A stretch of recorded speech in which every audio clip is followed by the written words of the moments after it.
Hello दोस्तों, how are you. कैसे हो आप सभी? अच्छे होंगे, मस्त होंगे और अपनी पढ़ाई में व्यस्त होंगे। प्रिय विद्यार्थियों, आज हम इस वीडियो के अंदर बात करने वाले हैं कोशिका विभाजन के बारे में।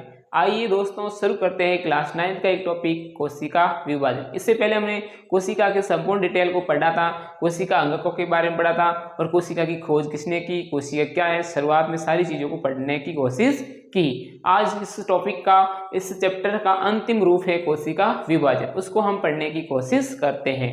आइए दोस्तों, सबसे पहले शुरू करते हैं कोशिका विभाजन, सेल डिवीजन क्या है। तो पहली बात हमें यही होता है कि कोशिका विभाजन का मतलब सीधी सीधी बात हमें ये पता चलती है कि कोई भी कोशिका होगी और उसका विभाजन होगी, वो कितनी कोशिका बदल सकती है, 2 कोशिका में बदल जाएगी। कोशिका विभाजन का मतलब ये होता है। तो आइए देखते हैं क्या यही कोशिका विभाजन का मतलब है। हाँ, यही होता है। तो कोशिका विभाजन का कारण क्या है कि जीवधारियों को क्या करनी है, अपने अंगों में वृद्धि करनी है। अपने अंगों में क्या करनी है, वृद्धि करनी है, अंगों को बढ़ाना है और विकास करना है, या फिर ऊतकों की मरम्मत करनी, जो ऊतक कोई क्षतिग्रस्त हो गए हैं या उनको आगे बढ़ाना है, ऐसी चीजों में क्या करना है, वृद्धि करनी है। तो पहली बात, जब कोशिका विभाजन होगा तो उसका एक कारण क्या हो सकता है कि शरीर के अंगों की वृद्धि करनी है, विकास करना है, ऊतकों की मरम्मत करनी है, या पुरानी में क्षतिग्रस्त कोशिकाएं वो नष्ट हो चुकी हैं तो उनकी प्रतिस्थापन के लिए भी नई कोशिकाएं बनानी पड़ेगी, तो भी कोशिकाएं का क्या होगा, विभाजन होगा। और क्या कारण हो सकता है, प्रजनन हेतु युग्मक बनाना, ये वेरी इंपॉर्टेंट है, इसमें भी कोशिका विभाजन की जरूरत होती है। तो अगर प्रजनन करना है, जनन करना है, नए जीव की उत्पत्ति करनी है, उसके दौरान जो युग्मक बनते हैं, जनन कोशिकाएं बनती हैं, उस समय भी क्या होता है, कोशिका विभाजन होता है। तो मुख्य रूप से हमें 2 कारण पता चले हैं जिसके कारण कोशिका विभाजन की जरूरत पड़ती है। एक, अंगों की वृद्धि, विकास, ऊतकों की मरम्मत, या फिर क्षतिग्रस्त या पुरानी कोशिकाएं होगी उसके स्थान पर नई कोशिकाएं बनानी है, तो ऐसी स्थिति में कोशिका विभाजन जरूरी है। या फिर हमें जनन करने के लिए युग्मक बनाने हैं तो भी कोशिका विभाजन जरूरी है। अब हम देखते हैं कोशिका विभाजन क्या है। सीधी सिंपल बात है, नई कोशिका के बनना। नई कोशिका के बनने की प्रक्रिया को ही क्या कहते हैं, कोशिका विभाजन कहते हैं। कोशिका विभाजन क्या होगी, नई कोशिका बनेगी। नई कोशिका किससे बनेगी, तो सबको पता होना चाहिए, अपनी पूर्ववर्ती कोशिका से या अपनी मातृ कोशिका से ही नई कोशिकाएं बनेगी। जो पुरानी कोशिका होगी वो विभाजित होकर नई कोशिका में बदल जाएगी। तो जो कोशिका विभाजन होता है वो किससे होता है, अपनी मातृ कोशिका से या अपनी पूर्ववर्ती कोशिका से विभाजन होता है। अब हम बात करते हैं कोशिका विभाजन के होते कितने प्रकार का है। तो कोशिका विभाजन 2 प्रकार का होता है। कितने प्रकार का होता है, 2 प्रकार के। अब दोस्तों यहाँ पर ध्यान देना, यहीं से समझने वाली बात शुरू होती है। एक कोशिका विभाजन होता है जिसका नाम होता है समसूत्री विभाजन, एक कोशिका विभाजन होता है जिसका नाम होता है अर्धसूत्री विभाजन। दोनों अलग अलग प्रकार है और दोनों ही अलग अलग प्रकार के लिए होता है, और दोनों के कहाँ पर होता है इसको हम समझते हैं। सबसे पहले हम बात करते हैं समसूत्री विभाजन। समसूत्री विभाजन कब होता है, जब हमारे शरीर में वृद्धि करनी है, विकास करनी है, अंगों की मरम्मत करनी है, ऊतकों की मरम्मत करनी है, ऐसी स्थिति में जो विभाजन होगा उस विभाजन को बोलते हैं हम समसूत्री विभाजन। अगर आपके शरीर में वृद्धि करनी है, विकास करना है, नई कोशिकाएं बनानी है, जिससे शरीर को विकसित करना है, उस स्थिति में जो आपकी कोशिकाएं बनेगी और जो विभाजन होगा कोशिका, उस कोशिका विभाजन का नाम है समसूत्री विभाजन।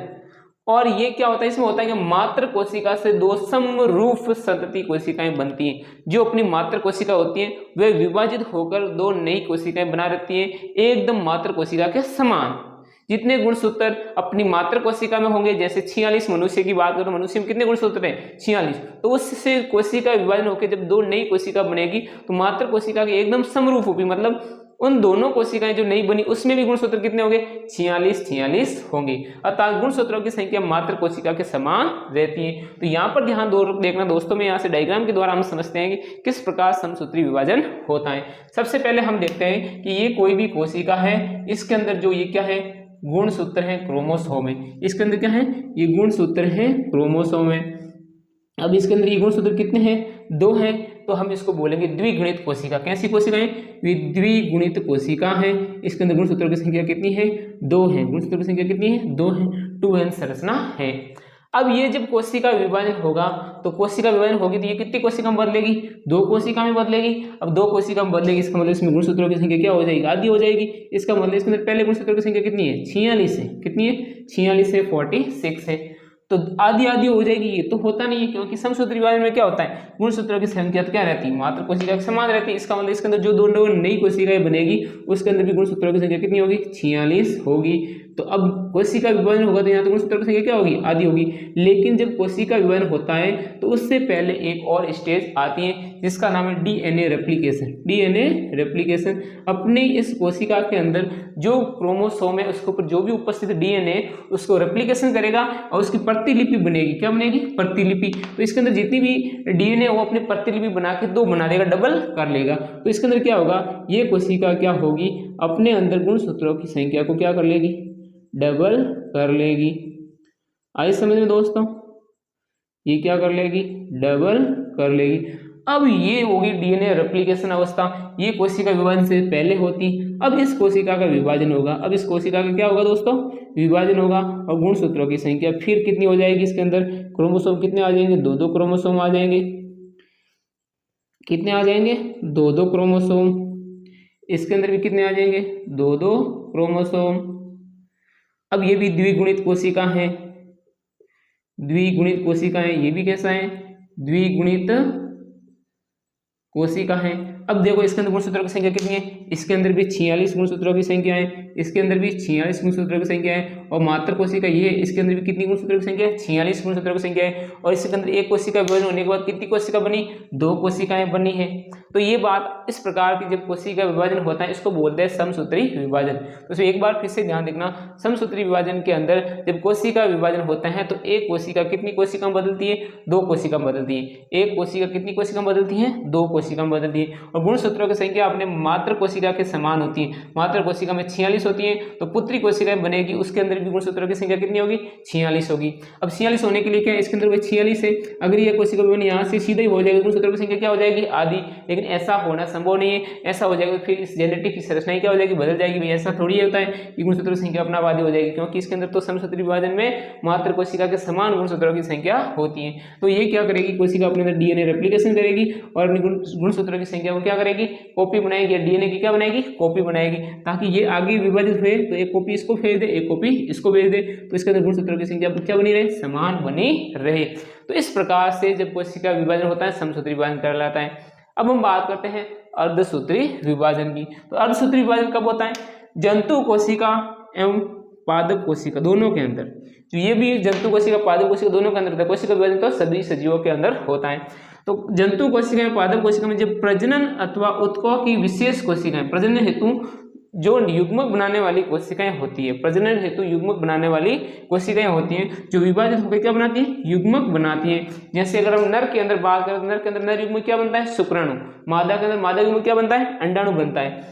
तो उस समय जो विभाजन होता है उस समय उस विभाजन को बोलते हैं कि कौन सा विभाजन बोलते हैं, अर्धसूत्री विभाजन। सभी को पता है नर के अंदर जो शुक्राणु होता है युग्मक, उसके अंदर गुणसूत्रों की संख्या कितनी होती है, 23। मादा के अंदर जो युग्मक होता है अंडाणु, उसके अंदर गुणसूत्रों की संख्या कितनी होती है, 23। जब दोनों मिल जाते हैं, निषेचन होता है तो गुणसूत्रों की संख्या कितनी होती है, 46 होती है।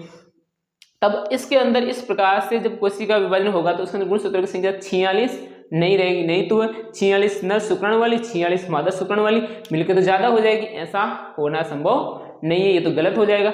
इस स्थिति का इसके अंदर असूत्री विभाजन में क्या होगा, सबसे पहले आप देखोगे ये एक कोशिका है, इसके अंदर गुणसूत्रों की संख्या आप क्रोमोसोम देखोगे डबल क्रोमोसोम है, द्विगुणित कोशिका है, ये द्विगुणित कोशिका है।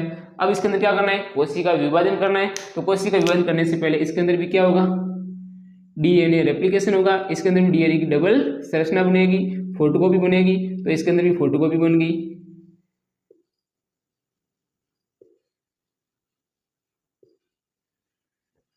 ये फोटोकॉपी बन गई। अब ये डीएनए रेप्लिकेशन होने के बाद ये कोशिका कितनी कोशिकाओं में बदलेगी, दो कोशिकाओं में बदलेगी। कितनी कोशिकाओं में बदलेगी, दो कोशिकाओं में। डीएनए रेप्लिकेशन होने के बाद ये कितनी कोशिकाओं में बदलेगी, दो कोशिकाओं में। इसके अंदर गुणसूत्रों की संख्या कितनी हो जाएगी,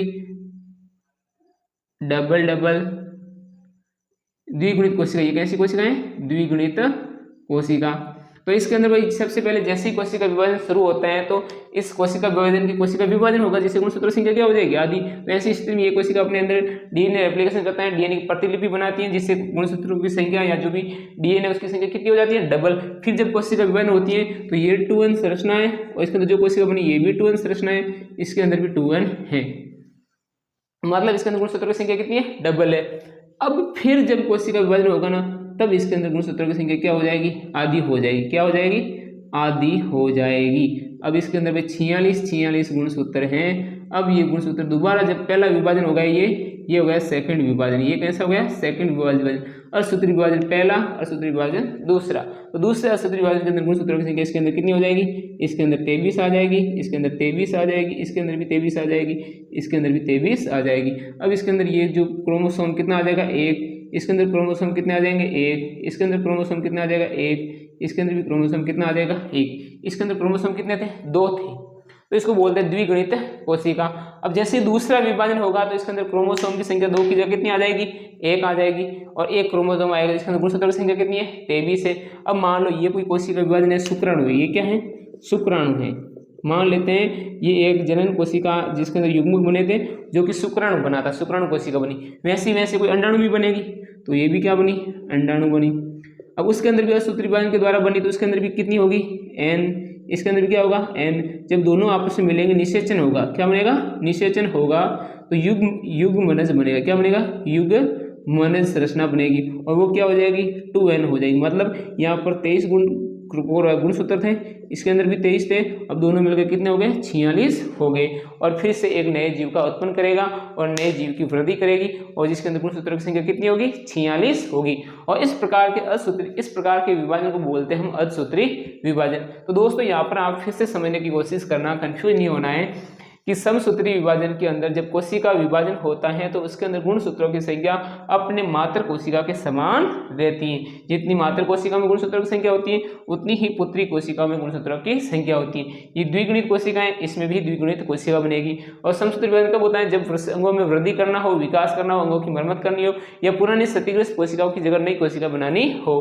अब असूत्री विभाजन कब होता है, जब युग्मक बनाना हो, जनन के दौरान जब युग्मक बनाने की प्रक्रिया होती है उस समय क्या असूत्री विभाजन होता है।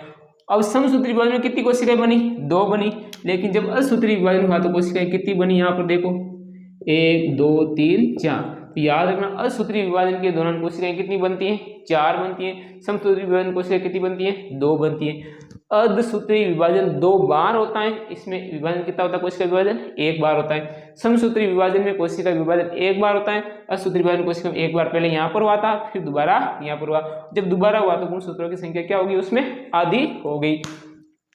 तो इसमें देख लो कि जनन प्रजनन के दौरान उत्तकों में विशेष विभाजित होकर युग्मक बनाती है जो निषेचन के पश्चात संतति का निर्माण होते हैं। अब जो ये कोशिका बनी तो जब निषेचन होगा तो जनन के दौरान शुक्राणु अंडाणु वापस 23 कोशिकाएं मिलकर वापस कितनी बना देगी 46 बना देगी।